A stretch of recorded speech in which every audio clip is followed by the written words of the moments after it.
Welcome to Saravanas kitchen. Hot chocolate எப்படி ready பண்ணுறதுன்னு பார்க்கலாம். சாஸ்பேன் அடுப்பில் வச்சுருக்கேன். 1 கப்பு போல் தண்ணி ஊற்றிருக்கேன். அது சுட ஆரம்பிக்கட்டும். சுட ஆரம்பித்ததுக்கப்புறம் 1/4 கப்பு போல் கொக்கோ பவுட்ரு போட்டுக்கலாம். அதை நல்லா மிக்ஸ் பண்ணிக்கணும்.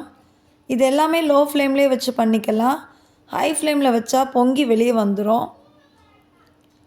இப்போ நல்லா கரைச்சி விட்டுட்டேன். இப்போ ஒரு கப்பு போல் பால் ஆட் பண்ணியிருக்கேன். அதையும் நல்லா இந்த மாதிரி மிக்ஸ் பண்ணி விட்டுக்கலாம். நல்லா மிக்ஸ் ஆனதுக்கப்புறம் பவுடர்ட் சுகர் ஒரு 3 ஸ்பூன் அளவுக்கு போட்டால் போதும். ஏன்னா நம்ம ஆல்ரெடி சாக்லேட் வேறு ஆட் பண்ண போகிறோம். இப்போ நான் இது நார்மல் சாக்லேட் தான் ஆட் பண்ணிக்கிட்டு இருக்கேன். எனக்கு ஸ்வீட் அண்ட் டார்க் சாக்லேட் கிடைக்கல. அதனால் நான் நார்மல் சாக்லேட்டே வாங்கி ஆட் பண்ணிட்டேன்.